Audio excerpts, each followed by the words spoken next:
Selamat pagi, siang, sore, atau malam. Perkenalkan, saya Alfarid Dovi, mahasiswa program studi hubungan internasional Universitas Mataram.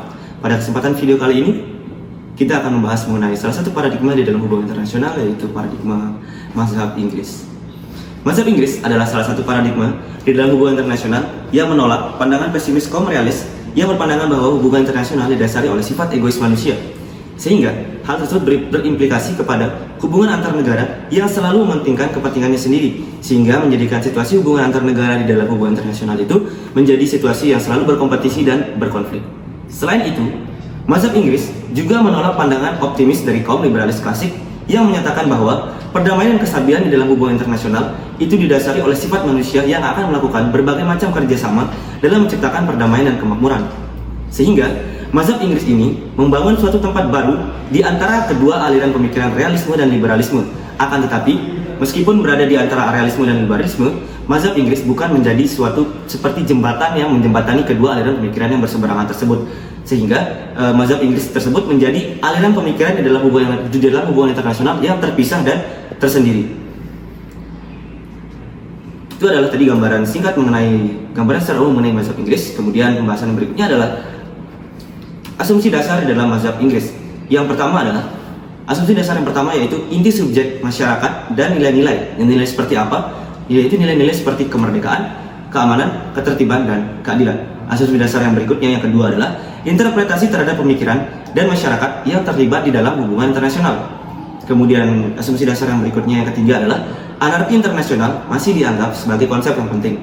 Seperti yang sudah dijelaskan di awal tadi, bahwa mazhab Inggris ini adalah suatu aliran pemikiran yang mengkritik pemikiran kaum realis yang berpandangan bahwa dunia ini adalah anarki, sehingga di dalam mazhab Inggris ini anarki internasional itu tidak dianggap sebagai premis utama, melainkan mazhab Inggris menyatakan bahwa mazhab Inggris ini lebih menekankan konsep masyarakat internasional dengan aturan norma dan institusinya yang digunakan negara dalam menjalankan kebijakan dan kepentingan luar negerinya. Kemudian asumsi dasar yang keempat adalah terdapat dua konsep utama di dalam mazhab Inggris. Yang pertama yaitu masyarakat pluralis dengan menekankan kedaulatan negara, dan masyarakat solidaris yang menekankan asas kemanusiaan. Setelah tadi dijelaskan mengenai asumsi dasar dari pandangan mazhab Inggris, kemudian yang bagian berikutnya adalah kita masuk ke dalam bagian aliran pemikiran di dalam mazhab Inggris. Di dalam mazhab Inggris ini terdapat dua aliran pemikiran. Yang pertama adalah aliran pemikiran pluralisme, di mana kaum pluralisme di dalam mazhab Inggris ini tuh berpandangan bahwa prinsip kedaulatan dan non-intervensi selalu didahulukan. Hak dan kebijakan dalam masyarakat internasional itu telah dimandatkan dan dipercayakan kepada kedaulatan negara. Artinya, hak yang dimiliki oleh setiap individu, baik itu terangkum dalam hak asasi manusia, hak-hak tersebut telah diatur dan dibatasi oleh negara tempatnya tinggal. Kemudian aliran pemikiran yang kedua adalah solidarisme, yang dimana kaum solidarisme ini berpandangan bahwa individu sebagai anggota terpenting di dalam masyarakat internasional, yang mana hal ini berseberangan atau berkebalikan dari aliran pemikiran yang pertama tadi, yaitu pluralisme, di mana di dalam aliran pemikiran solidarisme ini hak asasi manusia lebih didahulukan daripada hak kedaulatan negara. Itulah tadi dua aliran pemikiran di dalam mazhab Inggris. Kemudian di dalam mazhab Inggris ini terdapat beberapa varian teori, yaitu yang pertama teori International Society, teori intervensi kemanusiaan, dan teori hegemoni yang dicetuskan oleh Jan Clark. Namun dalam kesempatan video yang singkat ini, kami tidak akan menjelaskan teori tersebut secara lebih terperinci satu persatu. Namun untuk lebih memudahkan pemahaman terkait mazhab Inggris, selanjutnya kami akan menjelaskan, atau saya secara pribadi akan menjelaskan sekaligus mengaplikasikan salah satu varian teori di dalam mazhab Inggris, yaitu teori intervensi kemanusiaan, ke dalam suatu studi kasus mengenai keterlibatan sebuah negara ke dalam konflik negara lain yang berdasarkan prinsip solidarisme, sehingga mengesampingkan kedaulatan negara tersebut dan mendahulukan hak asasi manusia sebagai landasan negara tersebut untuk melakukan intervensi kemanusiaan ke negara lain. Studi kasus yang kami gunakan di dalam menjelaskan atau mengaplikasikan teori intervensi kemanusiaan dalam mazhab Inggris ini ialah keterlibatan Inggris secara militer dalam Perang Suriah pada tahun 2018. Perang saudara yang berkepanjangan yang terjadi di Suriah sebagai akibat dari konflik penggulingan rezim Presiden Bashar al-Assad, yang kemudian membuat dunia internasional memberikan respon-respon atau keprihatinannya terhadap konflik perang saudara yang terjadi di Suriah tersebut, tak terkecuali Inggris. Inggris pada awalnya memberikan bantuan kemanusiaan kepada Suriah. Namun, seiring dengan berjalannya waktu, berdinamika konflik, kemudian ditemukan pelanggaran HAM di dalam perang saudara yang terjadi di Suriah tersebut.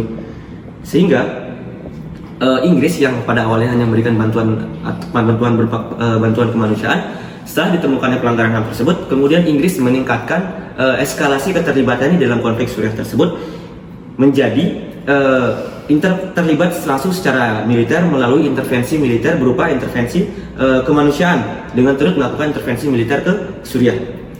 Nah, di dalam pandangan mazhab Inggris, intervensi militer yang dilakukan Inggris ke Suriah tersebut ialah merupakan dianggap oleh masyarakat internasional yang menjadi landasan pemikiran mazhab Inggris. Masyarakat internasional menganggap bahwa Inggris layak dan berhak untuk melakukan intervensi kemanusiaan secara militer di Suriah, sesuai dengan aliran pemikiran solidarisme yang terdapat di dalam mazhab Inggris, yang menyatakan bahwa hak asasi manusia lebih penting dan didahulukan daripada atau melebihi hak negara yang berdaulat. Karena Suriah dalam konflik ini dianggap telah gagal dalam menanggulangi dan mengatasi kejahatan terhadap kemanusiaan yang terjadi di dalam konflik perang saudara yang terjadi di negaranya. Sehingga dalam hal ini, negara yang secara historis merupakan negara besar dan memiliki kemampuan militer yang mumpuni seperti Inggris dinilai berhak oleh masyarakat internasional untuk melakukan intervensi militer guna menangani kejahatan kemanusiaan tersebut. Masuk ke bagian terakhir dari video ini, yaitu akan menjelaskan mengenai kritik terhadap mazhab Inggris. Kritik terhadap mazhab Inggris berdatangan dari berbagai aliran pemikiran lain di dalam hubungan internasional, mulai dari kaum realisme, kaum liberalisme, dan kaum ekonomi politik internasional. Kritik yang pertama itu berasal dari kritik dari kaum realis terhadap mazhab Inggris. Kaum realis skeptis terhadap prinsip masyarakat internasional yang ada di dalam mazhab Inggris. Kaum realis menyatakan bahwa mereka meragukan setiap negara akan berperilaku dalam hubungan internasional sesuai dengan asas dan tunduk terhadap asas-asas masyarakat internasional. Karena kaum realis berpandangan bahwa negara tetap hanya akan memperhatikan kepentingannya masing-masing, dan perilaku dari negara tersebut akan didominasi oleh upaya untuk mencapai kepentingan negaranya saja. Kemudian kritik yang kedua, itu adalah kritik yang berasal dari kaum liberalis. Kaum liberalis berpandangan bahwa mazhab Inggris mengabaikan aspek domestik negara di dalam hubungan internasional, seperti aspek demokrasi di dalam negara tersebut. Yang merupakan aspek dasar dari setiap negara dalam membuat kebijakan dan menghasilkan kebijakan luar negerinya. Kemudian, kritik yang kedua dari kaum liberalis terhadap mazhab Inggris adalah kaum liberalis berpandangan bahwa mazhab Inggris tidak akan mampu dalam menjelaskan progres atau kemajuan yang terjadi di dalam dinamika hubungan internasional. Kemudian, kritik yang terakhir atau kritik yang ketiga adalah berasal dari kaum ekonomi politik internasional. Kaum ekonomi politik internasional berpandangan bahwa mazhab Inggris mengabaikan aspek ekonomi, sehingga secara otomatis mazhab Inggris juga mengabaikan keberadaan negara-negara dunia ketiga atau pentingnya keberadaan negara-negara dunia ketiga di dalam hubungan internasional. Demikian, kita sampai kepada penghujung video, di mana tadi telah dijabarkan mengenai salah satu paradigma di dalam hubungan internasional, yaitu aliran mazhab Inggris, yang adalah dimulai dari asumsi dasar, varian teori, pengaplikasian studi kasus, dan ditutup dengan kritik. Sekian video mengenai penjelasan paradigma mazhab Inggris dalam hubungan internasional. Terima kasih, sampai jumpa di video yang selanjutnya.